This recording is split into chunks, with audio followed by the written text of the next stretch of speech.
নমস্কাৰ পোনপ্ৰথমে পিটেছ ইউটিউব চেনেললৈ মই পুনাতন লিংগে সকলোকে স্বাগতম জনাইছোঁ। আজি আমি এইটো অংকত শতাংশ সম্বন্ধীয় বিভিন্ন প্ৰশ্নবোৰ আলোচনা কৰিম। শতাংশ সম্পৰ্কে বিভিন্ন প্ৰশ্নবোৰ চোৱাৰ আগতে আমি শতাংশৰ বেছিক কনচেপ্ট সম্পৰ্কে জানিব লাগিব। হয় বন্ধু বান্ধৱীসকল, যিকোনো কথা এটা ভালদৰে চোৱাৰ আগত তাই আমি বেছিক কনচেপ্টটো ভালদৰে বুজি পালেহে আমি পৰৱৰ্তী অংশত উপনীত হ'ব পাৰিম, কাৰণ কনচেপ্ট ইজ পাৱাৰ। পাৰ্চেণ্ট শব্দটো ইংৰাজী দুটা শব্দৰ সমষ্টি, এটা হ'ল পাৰ আৰু এটা হৈছে চেণ্ট। ঠিক আছে, চেণ্টটো আহিছে আমাৰ চেঞ্চুৰীৰ পৰা, আৰু চেঞ্চুৰী শব্দৰ অৰ্থ হৈছে শতক বা এশ। ঠিক আছে, চেঞ্চুৰী শব্দৰ অৰ্থ হৈছে শতক বা এশ, আৰু পাৰ শব্দৰ অৰ্থ হৈছে প্ৰতি। গতিকে পাৰ্চেণ্ট শব্দৰ অৰ্থ হ'ব প্ৰতি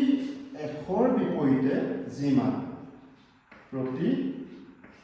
এশৰ ভিতৰত যি মান, প্ৰতি এশৰ ভিতৰত যি মান তাক আমি কি বুলি ক'ম? পাৰ্চেণ্ট বুলি ক'ম। ঠিক আছে, আকৌ আমি যদি অসমীয়া শতাংশ শব্দটো চাওঁ, শতাংশ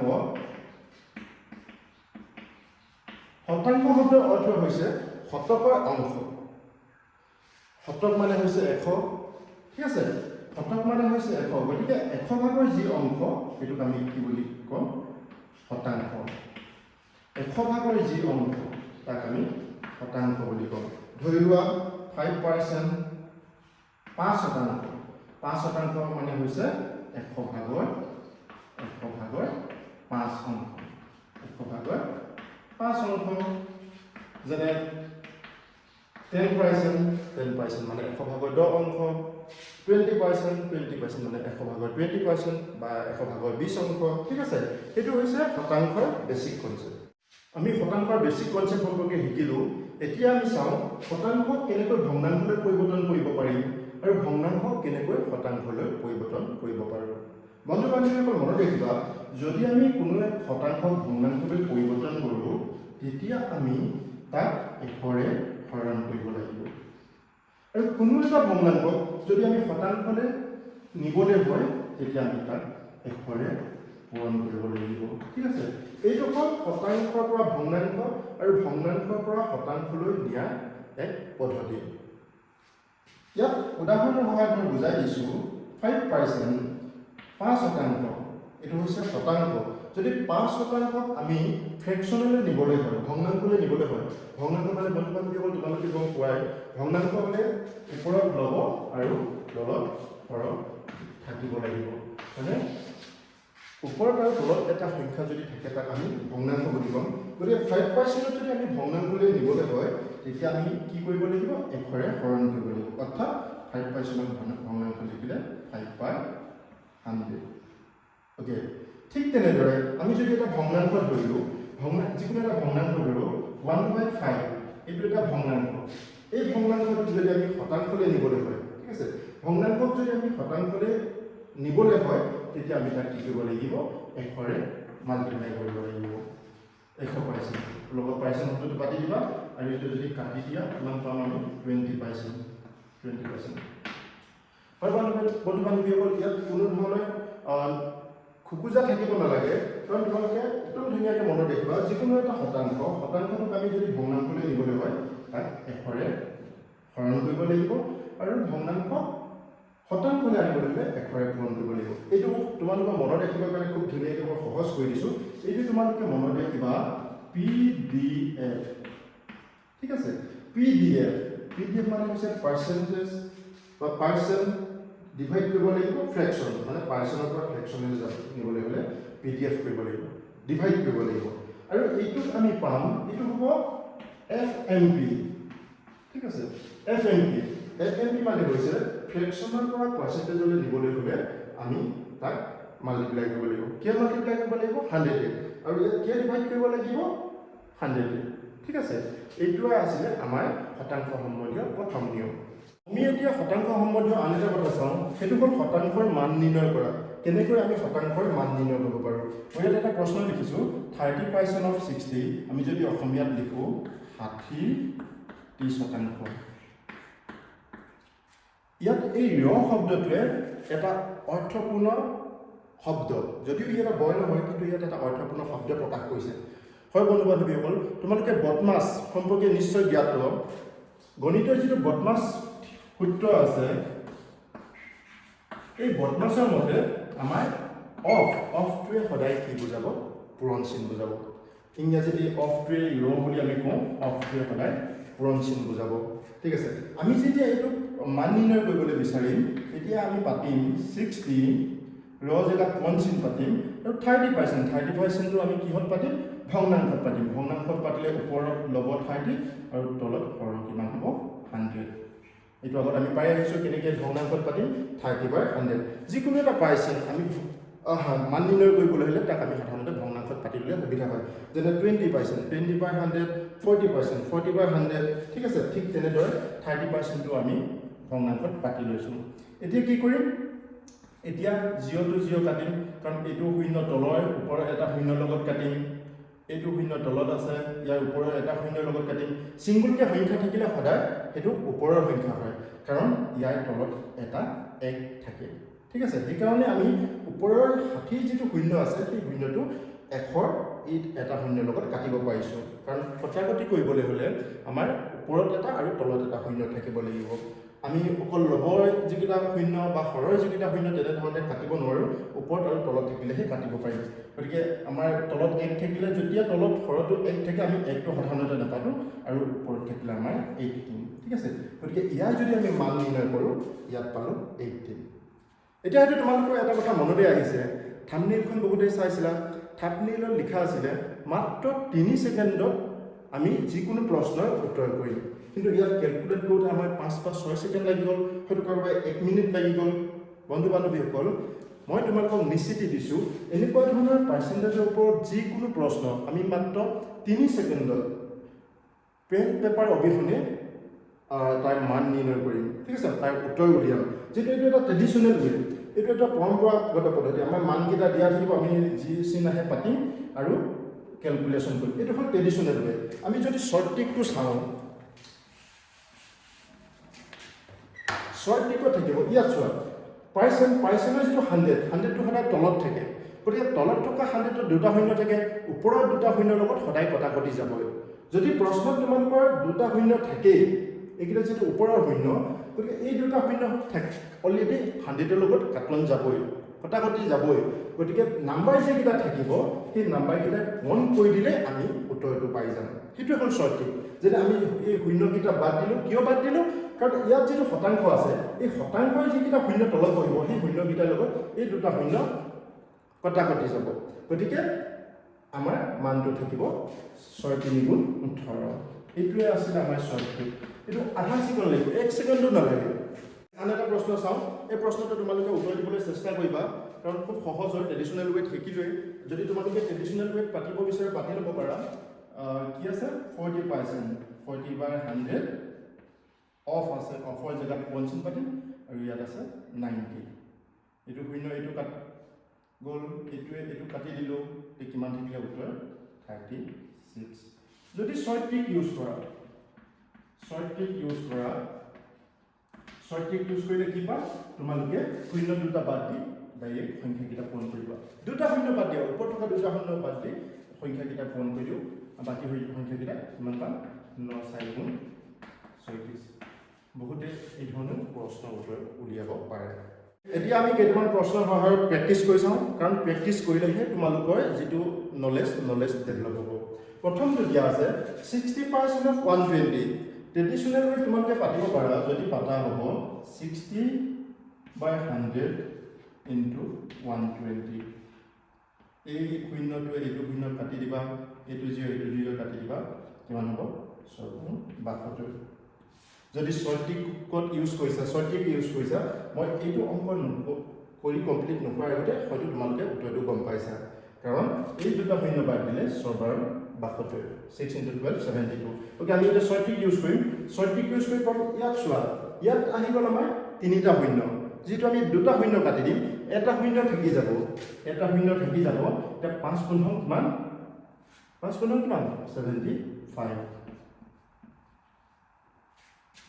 ঠিক আছে, 75। আমাৰ উত্তৰটো হ'ল 750। তোমালোকৰ যদি সন্দেহ হয়, ট্ৰেডিশ্যনেল ৱেত কৰি চাব পাৰা, 50/100 ইনটু 1500 1500 এইটো শূন্য এইটো কাটি দিয়া এইটো শূন্য এইটো কাটি দিয়া আৰু 50 15 কোণ কৰিবা কিমান পাবা 50 15 যদি কোণ কৰা 5 0 0 5 5 25 1 0 0 1 5 5 এইটো 750 ইয়াৰ উত্তৰটো 750 সো এডিশনাল ৱেট তোমালোক কয় 1 মিনিট বা 2 মিনিট সময় লাগি যাব পাৰে যদি তোমালোকে শৰ্ট ট্ৰিক ইউজ কৰা যেটো দুটা শূন্য কাটি দিব কৈছো ইয়াত আছে তিনটা শূন্য এটা শূন্য থাকি যাব আৰু 15 পাছে কোণ কৰি দিলে 75 ওকে নেক্সট আহিলে 40% অফ 95 হয় বন্ধুবান দিবল তোমালোকৰ যেটো প্ৰশ্ন মনত উদয় হৈছে হেতু মই দূৰ কৰি দিছো তোমালোকে ভাবিছা দুটা শূন্য তিনিটা শূন্য তেনেকে থাকিলেহে আমাৰ শৰ্ট ট্ৰিকটো ইউজ হ'ব যদি এটা শূন্য থাকে যেটো শূন্য আমি দুটা কাটিম বুলি কৈছিলো একো চিন্তা কৰিব নালাগে অকল তোমাৰ শূন্য বাকি বাকি সংখ্যাকিটা পূৰণ কৰি লবা বাকি কিটা পূৰণ কৰিলে আমি কিমান পাম 4 5 20 ৰ শূন্য 4 9 37 38 38 ওকে যেটো শূন্য এটাহে বাদ দিছো গতিকে আমাৰ আসলে তলত শূন্য দুটা আমি দুটা শূন্য নিয়ম শৰ্ট ট্ৰিকৰ নিয়মতে দুটা শূন্য বাদ দিব লাগিব গতিকে এইটো শূন্য আমি বাদ দিব পাৰো আমাৰ উত্তৰটো কিমান হ'ব উত্তৰটো হ'ব 38 যদি সন্দেহ হয় তোমালোকে ট্ৰেডিশনাল ৱেট কৈ চাব পাৰা 40/100 ইনটু 95 তো কিমান হ'ব এইটো শূন্য এইটো কাটি দিয়া 2 2 গুণ 4 2 কাটিলা 2 5 গুণ 10 আৰু 5 কাটি দিয়া 5 গুণ 5 5 9 গুণ 45 যা 2 19 2 19 কোণ কৰিলে আমি কিমান পাম 38 ঠিক আছে এইটো 38 নেক্সট আহিলে 25% অফ 600 সো বন্ধুবান বেগল সবতে টিক ইউজ কৰা সিস্টেমটো অলপ বেলেগ ইয়াত মই পূৰণ নকৰাকে এই সংখ্যাকিটা পূৰণ নকৰাকেও আমি উলিয়াব পাৰো সো যিকোনো এটা কোৱান্টিটি 100% হলে গোটেই সংখ্যাটো বুজাব মানে 600 ক আমি 100% বুলি কম 600 ৰ 50% কিমান হ'ব 300 আৰু 300 ৰ 50% মানে এটো হ'ব 25% 300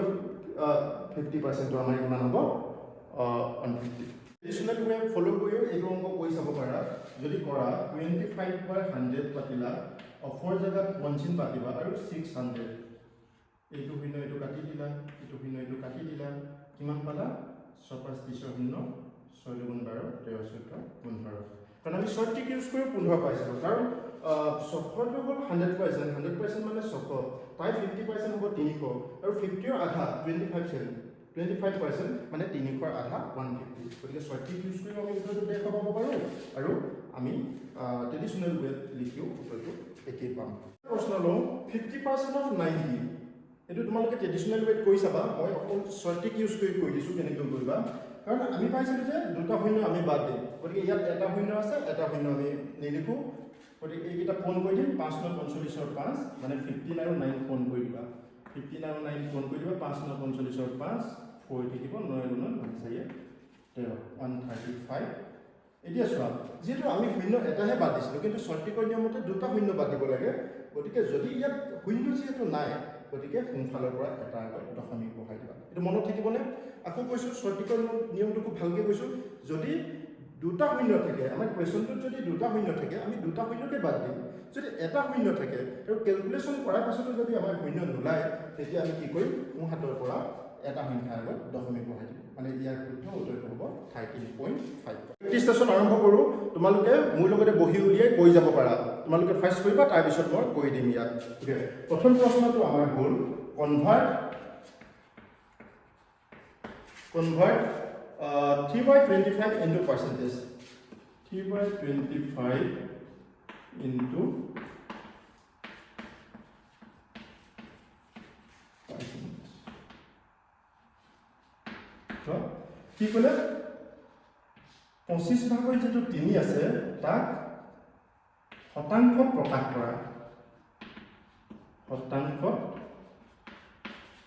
কৰা মই প্ৰশ্নটো ইয়াত লিখি দিছো বাকি বিলাকৰ প্ৰশ্ন নিলিখো আগতীয়াকে লিখি থম যেটো আমাৰ নহলে ভিডিওটো বেছি দীঘলীয়া হৈ যাব কনভাৰ্ট 3/25 into percentage এটা তোমালোকৰ যেটো নিয়ম আমাৰ এটো এটা ফ্ৰেকশনৰ নিয়মটো কি আছিল যদি ফ্ৰেকশনৰ পৰা আমি পাৰ্চেন্টেজলৈ নিবলৈ হয় মাজত কি আছিল m আৰু এই m টোৱে কি বুজাইছিল মাল্টিপ্লাই বুজাইছিল এই m টোৱে মাল্টিপ্লাই মানে কিহে মাল্টিপ্লাই কৰে 100 এ মাল্টিপ্লাই কৰে এটা এটা ভগ্নাংশটো যদি শতাংশলৈ নিবলৈ হয় আমি 100 ৰে গুণ কৰিম ঠিক আছে তে আমি এটো পাতি দিও 3/25 into 100 ওকে এটা কাটি দিয়া 25 100 কাৰণ 25 বাই 100ক আমি জানো তোমালোকে 5এও ফাৰ্ষ্ট কাটিব পাৰা ডাইৰেক্ট কাটি দিব পাৰা যদি 5এ কাটা 5 5 25 5 20 100 আকৌ যেতিয়া 5 20ক কাটি দিম 5 4 20 কিমান পালো আমি উত্তৰটো কিমান পালো উত্তৰ পালো 12 এটো যেটো ইয়াত কোনো ধৰণৰ শৰ্ট ট্ৰিক ইউজ কৰিব নালাগে এটোৱে শৰ্ট হয় কাৰণ ভগ্নাংশটো পাতিলে ডাইৰেক্ট পূৰণ চিন পাতিবা পূৰণ চিন পাতি 100 পাতিলা আৰু ক্যালকুলেশন কৰি দিবা উত্তৰটো পাই যাবা ইয়াত তোমালোকে ডাইৰেক্ট কাটিব পাৰা 25 বাই 100ক 4 বাৰ যায় ওকে আৰু সেই 4 এ 3 পূৰণ কৰিলে 12 হ'ব ইয়াত লগত খালি পাৰ্চেন্ট চিন পাতিব 12% মানে 3 বাই 25ক যদি আমি শতাংশ লিখো কিমান শতাংশ হ'ব 12% Practice our second question to hold 1% of 25% of 1000. It will be মান নির্ণয় কৰিব লাগে অপশন দিয়া আছে 0.025 বিট আছে 0.0025 ইয়াত সিট আছে 0.25 বিট আছে 0.00025 ওকে গতিকেটা অপশনে বেলেগ বেলেগ হয় তোমালোকে ভালকে চাবা দশমিক আছে দশমিকৰ পিছত কৰবাত এটা শূন্য আছে কৰবাত দুটা আছে কৰবাত তিনটা আছে ঠিক আছে ওকে আমি এটা প্ৰথমে এইটো ট্ৰেডিশনাল ৱে কৰি চাও কি পাম তাৰ পিছত তোমালোকক শৰ্ট টিপটো শিকাই দিম কেনেকৈ কৰিবা এতিয়া তোমালোকে ইয়াত যেনে ধৰণে দিয়া আছে পাতি দিয়া 1% মানে 1/100 ইনটু আকো দিয়া আছে অফ ইনটু টু পৰা আহিলে মাল্টিপ্লাই অফ অফে হলে পঞ্চিন বুজাই গতিকে পঞ্চিন আহিলে 1% আকো আহিলে 1/100 অফ আছে 25% ইনটু 1000 মান নিৰ্ণয় কৰিব লাগে ঠিক আছে এটা কাটি দিয়া আছে ওপৰত যি কিটা শূন্য আছে তলৰ শূন্য কাটি দিয়া এইটো কাটি দিলে এইটো কাটিলা ইয়াক কাটিলা এই শূন্যটো আকৌ ইয়াৰ এটা শূন্য কাটিলা গতিকে ওপৰৰ কিটা পূৰণ হ'ব তলৰ কিটা তলৰ ভাগে পূৰণ হ'ব ওপৰত 25 বাই 1 ৰ লগত পূৰণ হ'লে 25 এ হ'ব আৰু ইয়াত 100 এ 10 ৰ লগত পূৰণ হ'লে 1000 হয় বন্ধু বান্ধৱীসকল ইয়াতে মাল্টিপ্লাই এটা কথা কৈ দিওঁ শূন্যৰ যেতিয়া কোনোবা এটা সংখ্যাক মাল্টিপ্লাই কৰিব লগা হয় তোমালোকে যেটা শূন্য থাকে এটা শূন্য পাতি দিলে হ'ল ধৰি লোৱা 400 আৰু 300 আমি মাল্টিপ্লাই কৰিব লাগে আমি যেতিয়া পূৰণ কৰিলে প্ৰথমতে যিমানটা শূন্য আছে সিমানটা শূন্য পাতি দিম কেইটা শূন্য আছে 4টা শূন্য তাৰ পিছত সংখ্যাকেইটা পূৰণ কৰি দিম 3 4 গুণ 12 এনেকুৱা ধৰণে শূন্যৰ পূৰণ আমি কৰি সময়টো বচাব পাৰোঁ ঠিক আছে ওকে ইয়াত আমি যে পালো 25 বাই 1000 এইটো তোমালোকে কটাকটি কৰি দিব পাৰা 25 কাটি দিলে 5 5 25 আৰু 5 1000 কৰি 200 যেটো 5 100ক 20 বাৰ যায় গতিকে 1000ক 200 পাই যাব তে 5 আৰু 200ক যদি আমি কাটি দিও 200ক কাটি দিও কেবা যাব 40 বাৰ তোমালোকে কৈ চাবা বাহিৰত বেলেগত কিমান পাম আমি 1/40 মানটো পালো 1/40 ঠিক আছে এতিয়া 1/40 পালো 1/40 কি আমি দশমিকত প্ৰকাশ কৰি এটো আছে ভগ্নাংশ আমি দশমিকলৈ লৈ যাম একো নাই তোমালোকে 40 এ 1ক ডিভাইড কৰি দিয়া 40 এ 1ক ডিভাইড কৰি দিয়া দশমিক বহিব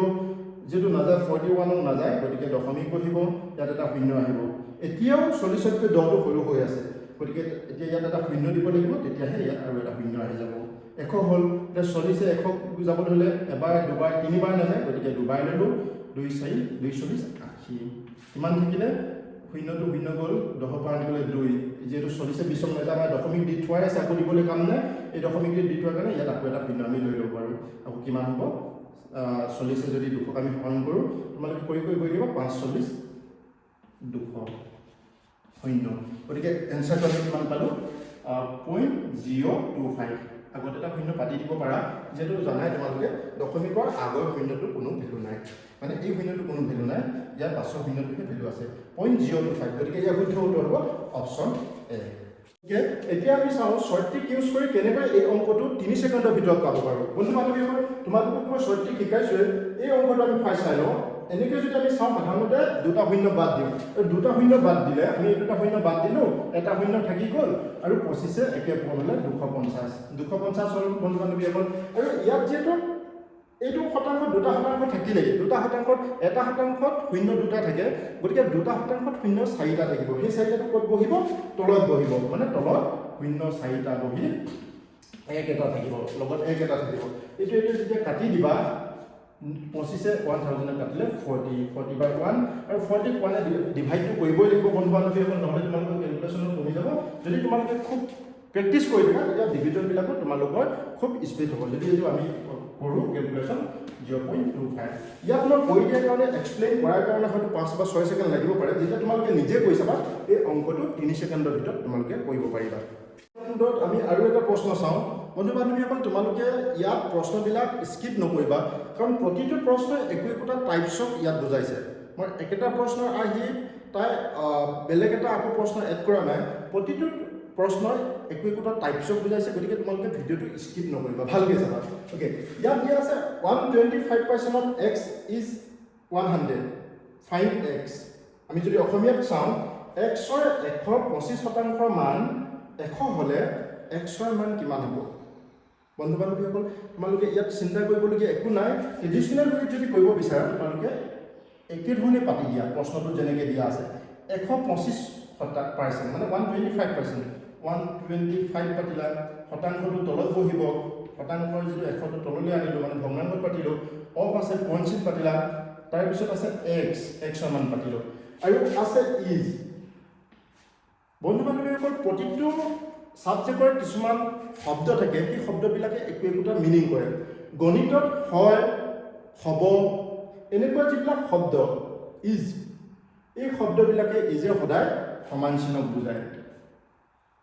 মান হ'ব ইয়াত যেনেকৈ দিয়া আছে 125ৰ মান হ'লে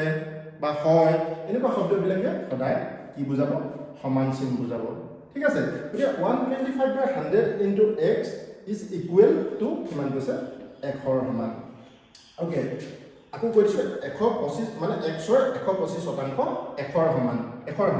এই সমান চিহ্নটো গতিকে আমি কেলকুলেশ্যন কৰি দিওঁ কিমান হ'ব x ইয়াত কৰিব পৰা তোমালোকে নিব পাৰে এই যিটো তলৰ x সমান চিহ্নৰ হৰটোৱে সমান চিহ্ন এটা চাইডৰ হৰটোৱে ইটো চাইডৰ লবটোৰ লগত পূৰণ কৰে মানে তলৰ সংখ্যাটোৱে ওপৰটোৰ লগত আৰু ওপৰটোৱে তলৰটোৰ লগত পূৰণ হয় ইয়াত যিটো এক এটা লুকাই আছে গতিকে এই একটোৱে 125ৰ লগত পূৰণ হ'ব আৰু x ৰ লগত পূৰণ হ'ব 125x একেলগে পাতিলে পঞ্চিন xটো আমি পঞ্চিনটো নাপাতিলেও হয় আৰু 100টো পূৰণ কৰিলে কিমান হয় আমি পূৰণ কৰি নিলোঁ 100 দিলোঁ 100 কৰি ৰাখোঁ কটাকটি কৰিবলৈ সুবিধা হ'ব এটা x টো ৰাখি দিয়া x টো যেহেতু 125ৰ লগত পূৰণ হৈ আছে গতিকে সমান চিহ্নৰ ইপাৰলে যেতিয়া এইফালে পূৰণ হৈ থাকে সমান চিহ্নৰ ইপাৰলে গ'লে সি সদায় হৰণ হয় এইফালে যদি সমান চিহ্নৰ এইটো চাইডত যদি যোগ হৈ থাকে আনটো চাইডলৈ গ'লে সি কি হ'ব সদায় বিয়োগ হ'ব গতিকে ইয়াত যিটো পূৰণ হৈ আছে এই সমান চিহ্ন এইটো চাইডলৈ গ'লে হৰণ হ'ব আৰু হৰণ হ'লে ক'ত বহিব সদায় তলত বহিব এইটো 100 ইনটু 100 125 এতিয়া ধুনীয়াকৈ কেলকুলেট কৰি দিয়া কটাকটি কৰি দিয়া 5 কাটিলোঁ 5 25ক কাটা 5 25 125 আৰু 5 100 কাটা 5 20 100 আকৌ 5 কাটা 5 5 25 5 4 20 আকৌ 5 কাটি দিয়া 5 20 100 কিমান পালোঁ x ৰ মানটো পালোঁ 80 গতিকে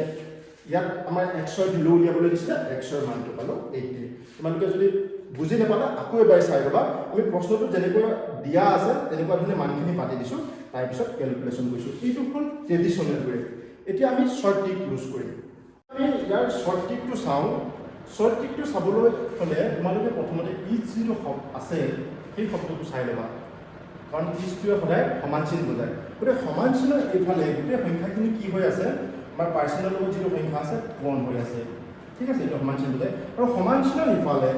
চিহ্ন ইফালেও চাবা সংখ্যা যদি এটা থাকে বা পূৰণ হৈ থাকিলে আমাৰ খুব সুবিধা হয় ইয়াত সংখ্যা এটা আছে ঠিক আছে সংখ্যা এটা আছে বা পূৰণ হৈ থাকিলেও একো কথা নাই গতিকে এনেকুৱা ক্ষেত্ৰত কি কৰিবা এনেকুৱা ক্ষেত্ৰত তোমালোকে কেলকুলেট কৰিবলৈ হ'লে এই শতাংশৰ চিহ্নটো ডাইৰেক্ট উঠাই ইফালৰ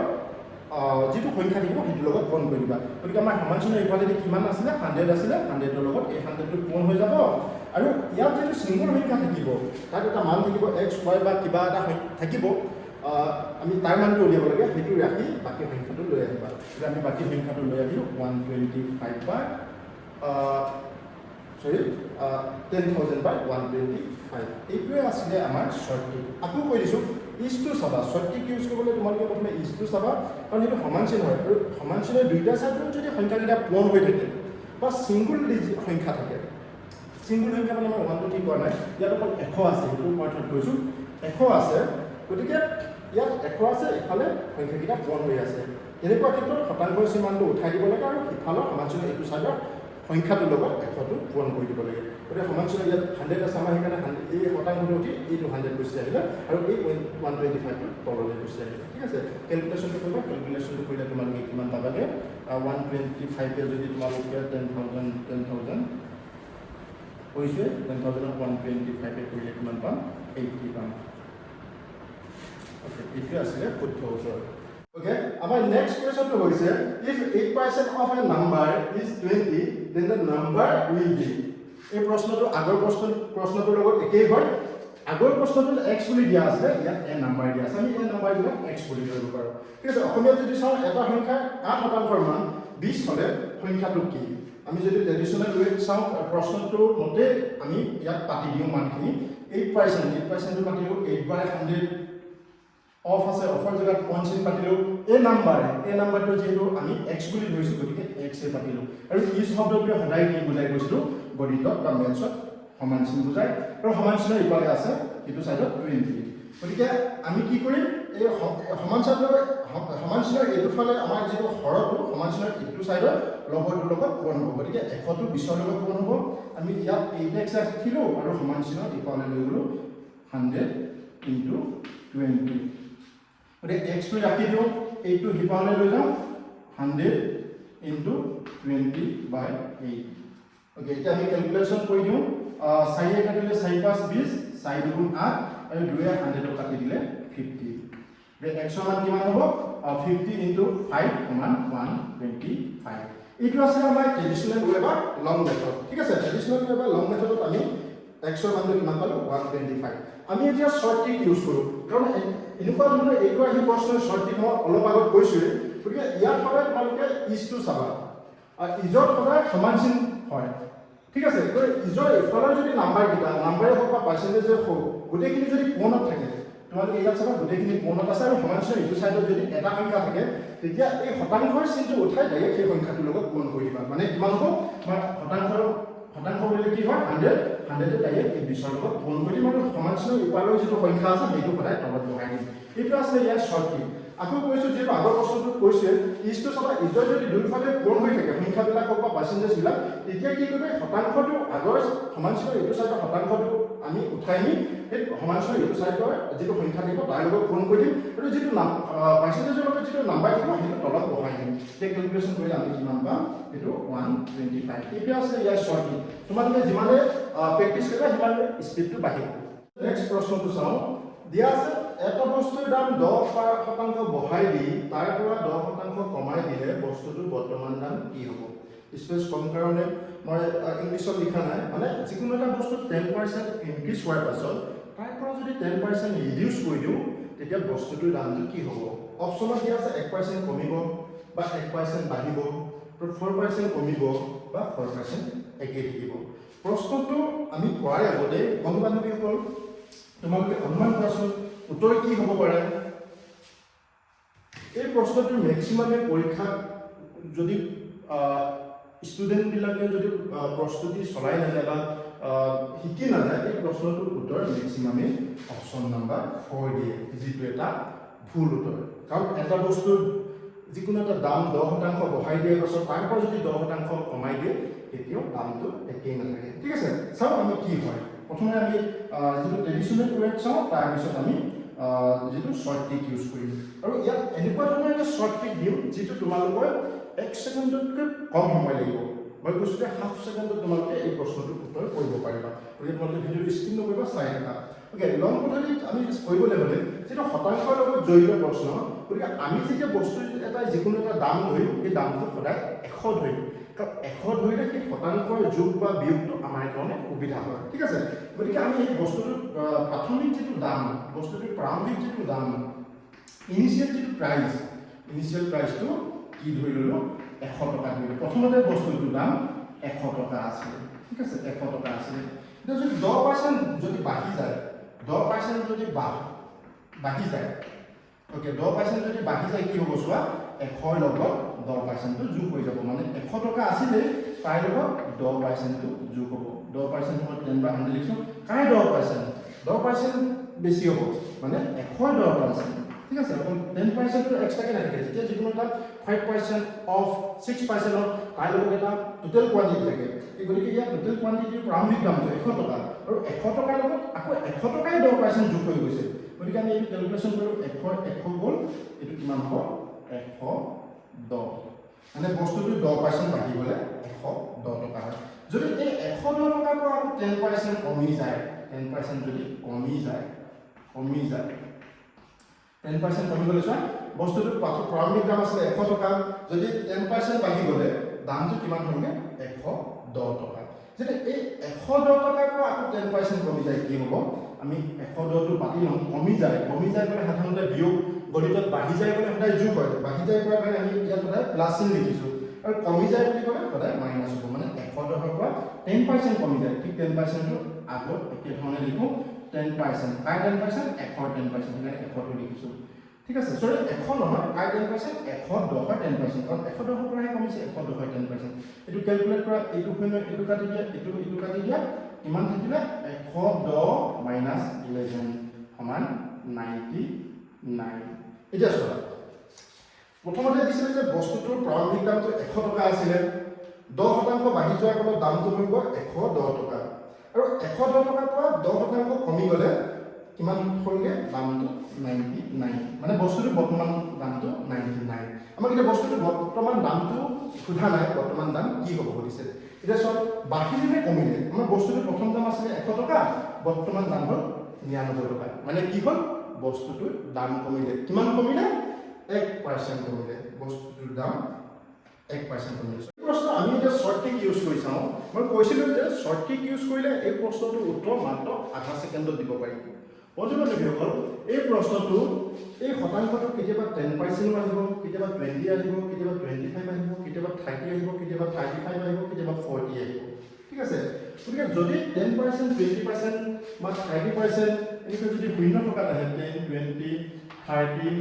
40 ঠিক আছে এনেকুৱা যদি আহে মানে 20% বঢ়াই দিয়ে 20% কমাই দিলে বা 30% বঢ়াই দিয়ে 30% কমাই দিলে 40% বঢ়াই দিয়ে 40% কমাই দিলে এনেকুৱা ধৰণৰ যদি প্ৰশ্ন আহে তেতিয়া তোমালোকে কি কৰিবা এই পাছৰ শূন্যটো যিকোনো এটা শতাংশ চাবা এই পাছৰ শূন্যটো বাদ দিবা আৰু আগৰ সংখ্যাটো স্কয়াৰ কৰি দিবা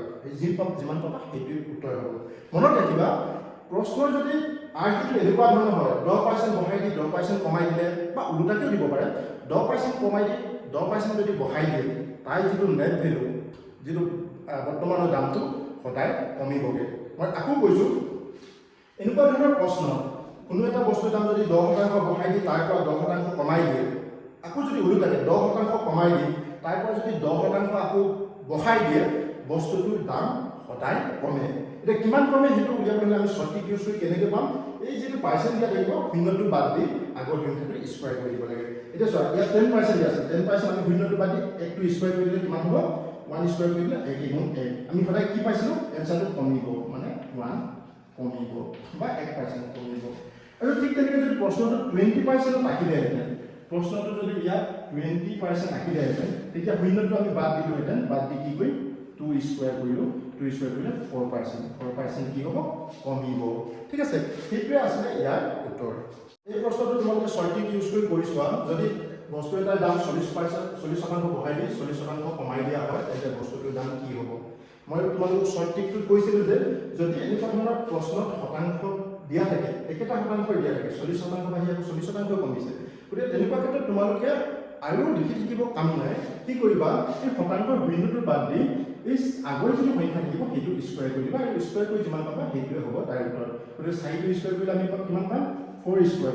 কৰিলে আমি 4 গুণ 16 পাম গতিকে 16টোৱে হ'ব তাৰ উত্তৰ 16 কি হ'ব 16% বাঢ়িব নে কমিব বন্ধু বান্ধৱীসকল মই তোমালোকক এই প্ৰশ্নটোৰ আহি সদায় উত্তৰটো কৈছোৱে যে এনেকুৱা ধৰণৰ প্ৰশ্ন বা এনেকুৱা ধৰণৰ যদি 40% বাঢ়ি আকৌ 40% কমি যায় 30% বাঢ়ি 30% যদি আকৌ কমি যায় তেতিয়া তাৰ যিটো বৰ্তমান বা যিটো নেট ভ্যালু সেইটো সদায় কমে মানে ইয়াত 16% সদায় কি হ'ব কমিব 16% কমিব ওকে গতিকে আমি যদি ট্ৰেডিশনাল ৱেট কৰিলোহেঁতেন যদি বহুত দীঘলীয়া হ'লহেঁতেন প্ৰাৰম্ভিক দামটো 100 টকা বুলি ধৰি ল'লোহেঁতেন আৰু 100 টকাৰ লগত 40% বাঢ়িলে মানে যদি 40% বঢ়াই দিলোহেঁতেন 100 লগত কিমান হ'লহেঁতেন 100 যোগ 40% এইটো তোমালোকে ডাইৰেক্ট 40% নাপাতি 40 বুলিও পাতি দিব পাৰা কিমান হ'ব 140 গতিকে 140 পৰা আকৌ -40% চোৱা এই -40%টো আমি 100 পৰা নহয় এই 40% টো 140 পৰা মাইনাছ হ'ব যদি 100 পৰা 40% মাইনাছ হ'লে একে থাকিলেহেঁতেন যেটো দামটো বাঢ়ি গ'ল 40% বাঢ়ি যোৱাৰ কাৰণে দামটো বাঢ়ি 140 হ'ল গতিকে পাছৰ যিটো 40% এই 140 পৰা মাইনাছ হ'ব গতিকে 140 মাইনাছ 40% কাৰ 40% 140 40% এইটো কাটি দিলে কিমান পাম 140 4 কিমান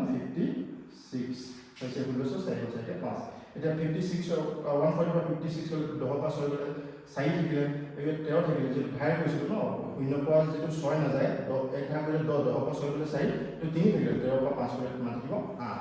84 থাকিলে 84 এতিয়া চোৱা প্ৰথম দামটো আমাৰ কিমান আছিল প্ৰাৰম্ভিক দামটো 100 টকা 100 টকাৰ পৰা আহি কিমান টকা হ'লগে 10% আহি 10% কৰি 84 হ'ল 84 হ'লে কিমান কমিলে 100 84 সমান 60 আমি 60 কমিছে 60% বুলি ক'ব পাৰো কিয় ক'ব পাৰো 16 কমিছে 16 যদি শতাংশত কৰো কাৰ পৰা কমিছে 100 পৰা কমিছে গতিকে যদি কৰো দামটো 16% হ'ব গতিকে আমি 16% বুলি ক'ব পাৰো ঠিক আছে সেইটো আছিল সঠিক এই প্ৰশ্ন এই প্ৰশ্নটো যোৱাবাৰ এডিআৰই এক্সামত আহি গৈছে প্ৰশ্নটো দিয়া আছে যে এ দৰমহা বিতকৈ 25% বেছি হ'লে বি দৰমহা এতকৈ কিমান শতাংশ কম হ'ব মানে কি কৈছে এ দৰমহা বিতকৈ 25% বেছি আৰু বি দৰমহা এতকৈ কিমান পাৰ্চেণ্ট কম হ'ব যদি মোৰ দৰমহা তোমাতকৈ 25% বেছি হয় মানে এটা তোমাৰ দৰমহা মোতকৈ কিমান শতাংশ কম হ'ব কিমান পাৰ্চেণ্ট কম হ'ব এইটো প্ৰশ্নৰ উত্তৰ সাধাৰণতে আমাৰ 25% যেন লাগে আমি চাম 25% হয় নে 25 কাৰণ এতকৈ যদি এ দৰমহা বিতকৈ যদি 25% বেছি হয় তেতিয়া বি দৰমহা এতকৈ কিমান কম প্ৰশ্ন একেটাকে উল্টাকে কৰিছে ঠিক আছে ওকে আমি চাম এতিয়া কি হয় দুটা পদ্ধতিত চাম আমি এটা লং মেথড আৰু এটা শৰ্ট মেথড যদি তোমালোকৰ শৰ্ট টিপবিলাক ভাল লাগিছে ভিডিওটো সাবস্ক্ৰাইব কৰি দিবা আৰু ইমান কষ্ট কৰি বনাইছো ভিডিওটো পাৰিলে লগৰ বন্ধু বান্ধৱীৰ লগত শ্বেয়াৰ কৰি দিবা শৰ্ট টিপ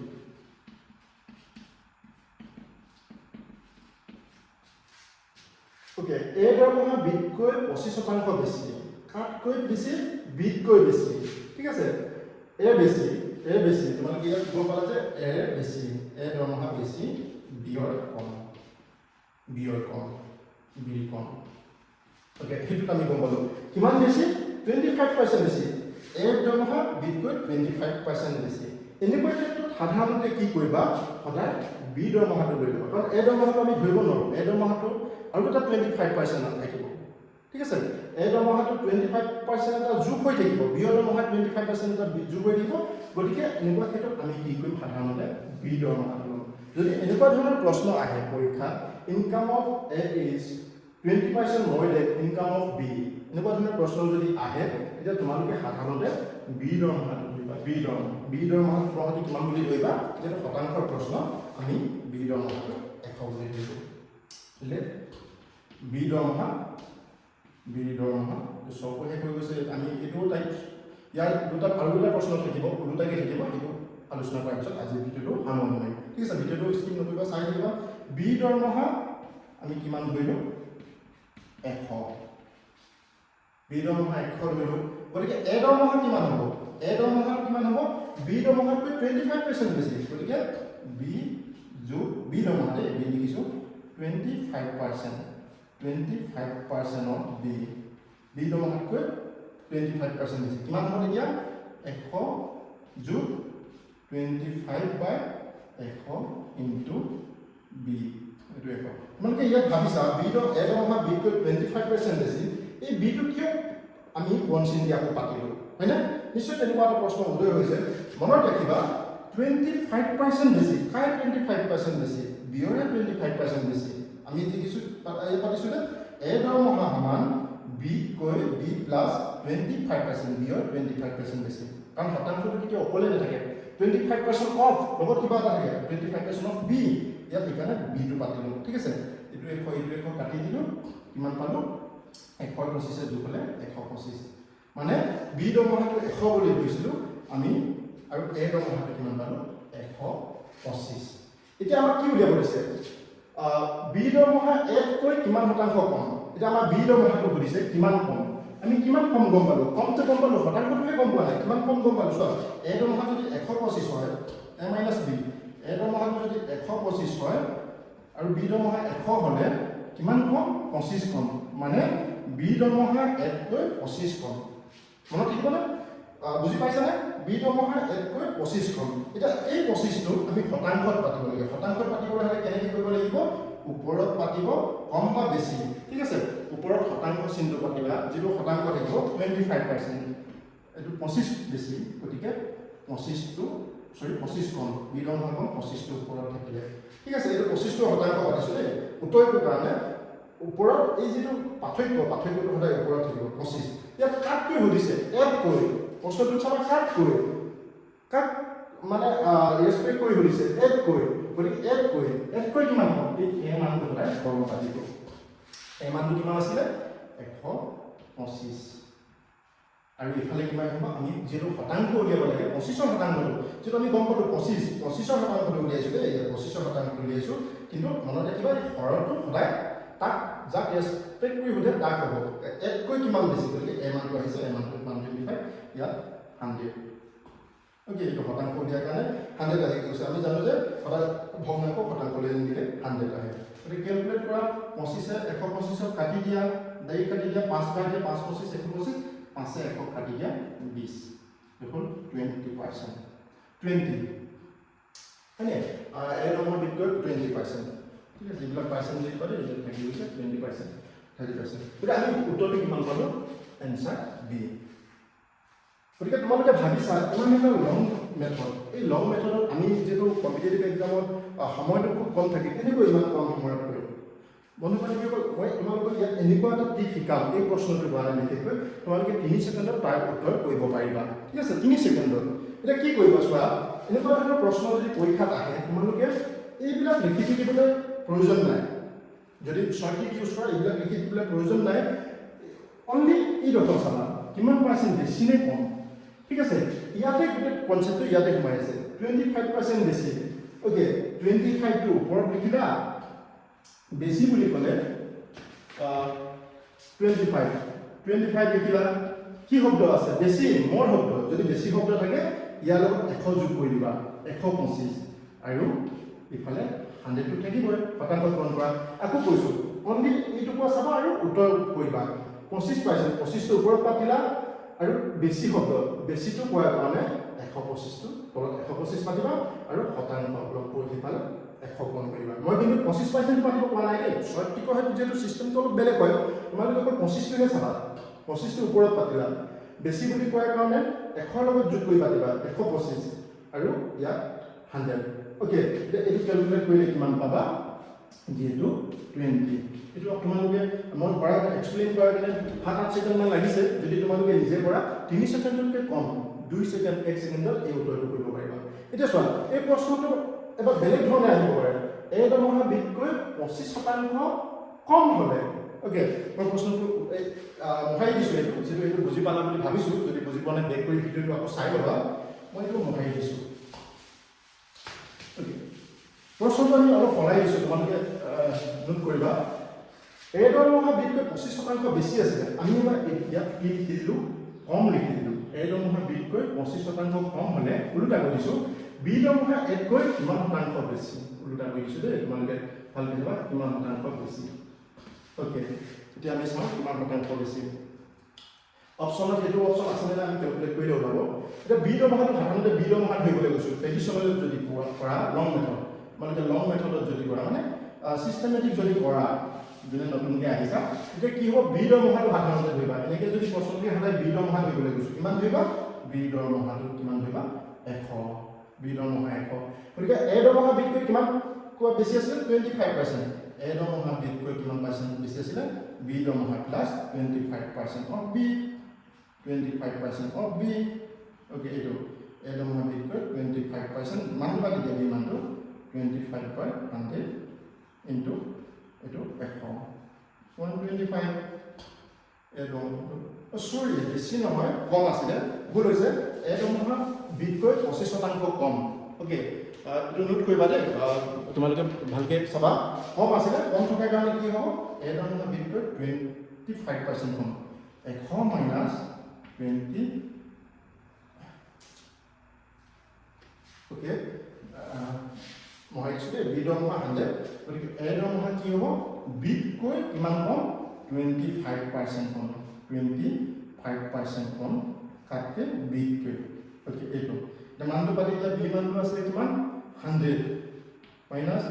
25 বাই 100 25% কম কৰাৰ কাৰণে আমি ইয়াত পাতিছোঁ আৰু বি মানটো পাতা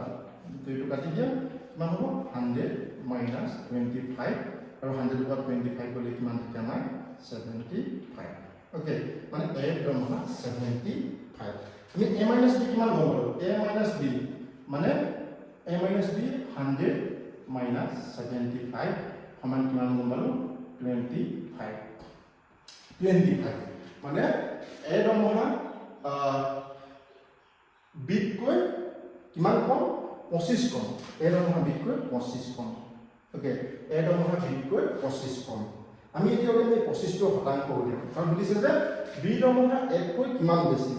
ওকে বি দৰমহাটো 1 কৈ কিমান বেছি বি দৰমহা 1 কৈ 25 বেছি আমি 25 বেছি বুলি গম পালো মনত ৰাখিবা কিন্তু 25 শতাংশটো যেতিয়া উলিয়াম 25 থাকিব 25 থাকিলে ইয়াত এতিয়া কি আহিব প্ৰশ্নটো চাবা বি দৰমহা 1 কৈ প্ৰশ্নটো আছে বি দৰমহা 1 কৈ এ মানটো ইয়াত আহিব দেই এ মানটো ইয়াত আহিব কিমান কৰিব তোমালোকে 75 ইনটু 100 ওকে এইটো কাটি দিয়া 3 25 75 আৰু এইটো 3 ডাইৰেক্ট নাযায় কিমান থাকিলে 100 বাই 3 কিমান হ'ব যদি তোমালোকে হৰণ কৰা এইটো সমানে পাই গৈ 33.333 ওকে তেনেকুৱা ধৰণে পাই গৈ থাকিবা ঠিক আছে এইটোৱে আছিলে আমাৰ লং মেথড এটা শৰ্ট মেথড ইউজ কৰি আমি কি গম পাম চোৱা শৰ্ট